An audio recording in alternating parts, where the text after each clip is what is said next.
तुळजापूरची तुळजाभवानी ही महाराष्ट्रात असंख्य कुटुंबांची कुलस्वामिनी आहे. धाराशिवमधील तुळजापूरमध्ये बसलेल्या तुळजाभवानीच्या मंदिराला वर्षातून लाखो भाविक भेट देत असतात.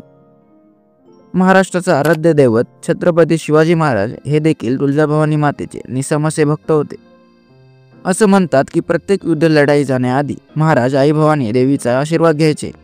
माता तुळजाभवानीने छत्रपती शिवाजी महाराजांना एक भव्य तलवार बहाल केलेली, जिच्या जोरावर त्यांनी अगणित युद्ध जिंकली आणि हिंदवी स्वराज्य निर्माण केलं.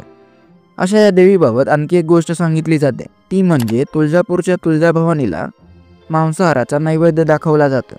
पण तुळजाभवानीला मांसाहाराचा नैवेद्य का दाखवला जातो? खरंच तो दाखवला जातो का? आणि देवीचा संपूर्ण इतिहास काय आहे, पाहूयात या व्हिडिओच्या माध्यमातून. नमस्कार, मी नीरज आणि तुम्ही पाहताय इन्स्पायर मराठी. तुळजाभवानी मातेचा इतिहास नक्की काय आहे?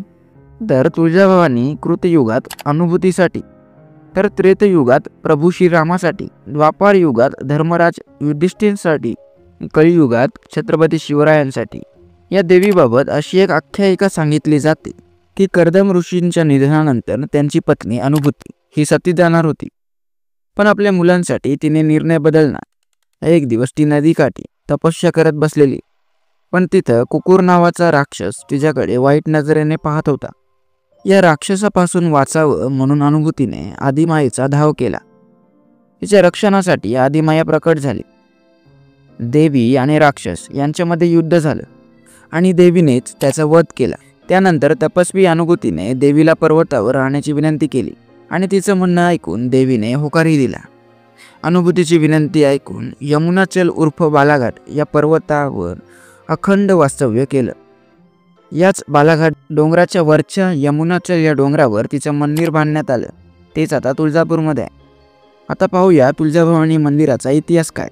तर आधी शंकराचार्य यांनी मातेची मूर्ती श्री यंत्रावती उभी केल्यास सांगितले जाते. मंदिराचे गर्भगृह, सभा मंडप, होमकुंड, किल्लो, तीर्थ, गोमुख इत्यादी मंदिर परिसरातील अवशेष होऊन हे मंदिर 13व्या शतकात बांधलं गेलं. देवीचे हे मंदिर हेमाडपंथीत असून त्यावर कोरीव काम करण्यात आले. मातेची मंदिरातली ही मूर्ती काळ्या पाषाणाची आहे. मूर्तीचं वैशिष्ट्य म्हणजे ती स्वयंभू असून ती 3 फूट उंचीची आहे. देवीच्या पाठीवरती बाणाचा भाता आहे आणि देवीच्या उजव्या आणि डाव्या अंगाला चंद्र आणि सूर्य आहे. देवीचा उजवा पाय हा राक्षस महिषासूरवर आहे, तर डावा पाय जमिनीवर आहे. तर या 2 पायाच्या मध्ये महिषासूर राक्षसाचं मस्तक आहे.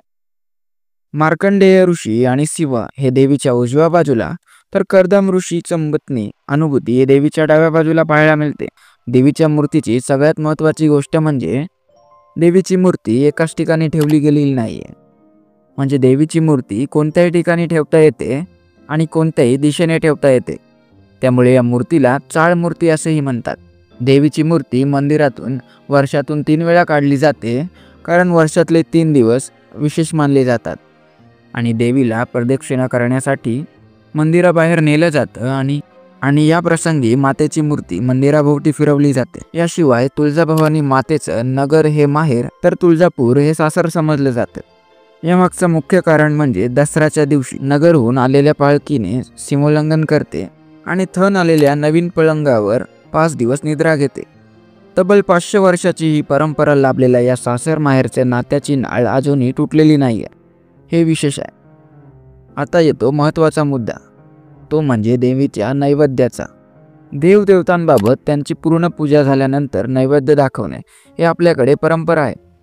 त्याच परंपरेप्रमाणे पूजा झाल्यानंतर तुळजाभवानी आईला नैवेद्य दाखवला जातो. पहाटे महंतांकडून देवीची पूजा केली जाते. त्यानंतर देवी भक्तींच्या प्रतिनिधीकडून भाजी भाकरीचा नैवेद्य दाखवला जातो. करवीर संस्थानाकडून आलेला दूध खिरीचा नैवेद्यही दाखवला जातो. यासोबतच अभिषेक, वस्त्रालंकार, मुख्य बुफे होतात आणि देवीला पुरणपोळी, गोड भात, पापड, कोशिंबीर, चटणीचा नैवेद्य दाखवला जातो. या सगळ्या नैवेद्यानंतर आई तुळजाभवानीला पाणी पाजून पंचपाण्याच्या विड्याचा नैवेद्य दाखवतात. देवीला प्रथेप्रमाणे दही भाताचाही नैवेद्य दाखवला जातो. हे सगळे नैवेद्य दाखवल्यानंतर तुळजाभवानीला मांसाहारी किंवा खारा नैवेद्य दाखवण्याची परंपरा आहे. पण देवीला मांसाहारचा नैवेद्य कसा? तर यामागची एक कथा सांगतात. महिषासूर नावाचा राक्षस हा देवी देवतांना त्रास देत होता. तेव्हा सगळे देव एकत्र आले आणि त्यांनी ब्रह्मा, विष्णू आणि महेश यांच्याकडे या राक्षसपासून वाचण्याची विनंती केली. ब्रह्मा, विष्णू आणि महेश यांनी राक्षसपासून वाचवण्यासाठी याची अतिप्रचंड अग्निसंपत निर्माण केला आणि या प्रचंड तेजरूपाने तुळजाभवानी माता साकार झाली. महिषासुराशी युद्ध करून जेव्हा दसऱ्याच्या दिवशी त्याचा वध होणार होता तेव्हा तो देवीला शरण आला. माझं गर्वहरण झालंय असं म्हणून त्याने आपल्या 2 इच्छा देवीसमोर मांडल्या. पहिली इच्छा म्हणजे त्याचं नाव देवीच्या आधी घेतलं जावं आणि दुसरी इच्छा म्हणजे त्याला आवडतो तो मांसाहाराचा नैवेद्य दाखवला जावा. देवीनेच या दोन्ही इच्छा मान्य केल्या, म्हणून पहिल्या इच्छेप्रमाणे देवीचे नाव हे महिषासुरमर्दिनी असं घेतलं जातं. तर दुसऱ्या इच्छेप्रमाणे दसऱ्याला मांसाहाराचा नैवेद्य देवीच्या पायाशी असलेल्या महिषासुराला दाखवतात. हा नैवेद्य खालून वर असा दाखवला जातो, पूर्ण मुखाजवळ नेला जात नाही. त्यामुळे मांसाहाराचा नैवेद्य हा देवीला नाही तर पायाशी असलेल्या महिषासुराला दाखवतात. देवीला फक्त शाकाहाराचा नैवेद्य असतो, पण या दिवशी घरोघरी मांसाहाराचा नैवेद्य बनतो. याशिवाय दिवाळीची सुद्धा मांसाहार नैवेद्याची सुद्धा एक कथा आहे. तुळजापूर इथल्या मंदिराचे महंत योगी मौजीनाथ यांनी एका माध्यमाशी बोलताना सांगितले की नवरात्रीनंतर भैरवनाथाला रम्यस्थान पाहण्यासाठी दंड करण्यात देवी पाठवते. तो इथं आल्यावर देवीने त्याला का पाठवले तेच विसरला आणि देवीने रागावून कशासाठी पाठवलं होतं आणि काय करत आहात. त्यावेळी देवीची त्याने क्षमा मागितली. मग देवी तिथे विराजमान झाली आणि तिच्या रक्षणासाठी अष्टभैरव तिच्या जवळ राहिले. तो दिवस दिवाळीचा होता, म्हणून दिवाळीचा नैवेद्य हा काळभैरवनाथाला मांसाहारी नैवेद्य दाखवला जातो आणि देवीलाही तोच नैवेद्य असतो आणि पाडव पुराणाचा नैवेद्य अशा प्रकारे दाखवला जातो. तुळजाभवानी मातेचा मांसाहारी नैवेद्य दाखवण्याची प्रथा आणि परंपरा सुद्धा अशाच आहेत. बाकी ही माहिती तुम्हाला कशी वाटली आम्हाला कमेंट करून नक्की सांगा.